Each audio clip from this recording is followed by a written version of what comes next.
জানতে চাওয়া হয়েছে 7 ভাগে কুরবানি করা যাবে কিনা। এই ধরনের প্রশ্ন কিন্তু আমরা আগে শুনতাম না। রিসেন্টলি কিছু কিছু স্কলারদের আলোচনা বা এতে করে লোকজন হয়তো বিভ্রান্তিতে ভোগেন কিংবা একটা ধোঁয়াশা তৈরি হয়, ফলে এই প্রশ্নটি করা হচ্ছে। আমরা আবহমান কাল থেকে আমাদের প্রিয় মাতৃভূমি বাংলাদেশে হয়তো ছাগল কুরবানি দিয়েছি অথবা গরু কুরবানি দিয়েছি সর্বোচ্চ 7 ভাগে।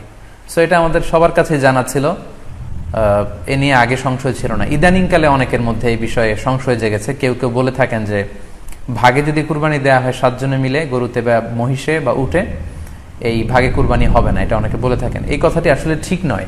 আপনি যদি ভাগে কুরবানি দিতে চান এটি জায়েজ আছে, এবং একটি উটে বা মহিষে বা গরুতে আপনি সর্বোচ্চ 7টি ভাগে কুরবানি দিতে পারবেন ইনশাআল্লাহ। এ ব্যাপারে সহিহ মুসলিমের একটি হাদিসকে আমরা এখানে উল্লেখ করতে চাই।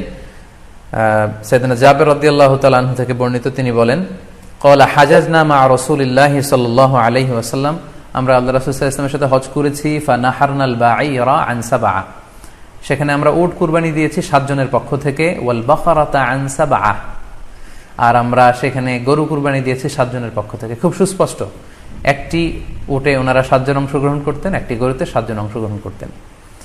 তো এই হাদিসের আলোকে অনেকে বলে থাকেন যে এটি হজের সময়, সফরের সময়, কিন্তু মুকিম অবস্থায় 7 ভাগে দেয়া যায় না। আসলে এই কথাটিও ঠিক নয়, কারণ সুনানে আবু দাউদের আরেকটি হাদিসে এসেছে যেখানে আল্লাহ রাসূল সাল্লাল্লাহু আলাইহি ওয়াসাল্লাম সুস্পষ্ট বলেছেন, সেখানে হজ বা কোনো সফরের উল্লেখ নেই। সেটা হচ্ছে জেনারেল স্টেটমেন্ট, অর্থাৎ আল বাকারাতু আন সাবআ, গরুতে সর্বোচ্চ 7 অংশ দিয়ে কুরবানি দেয়া যায়।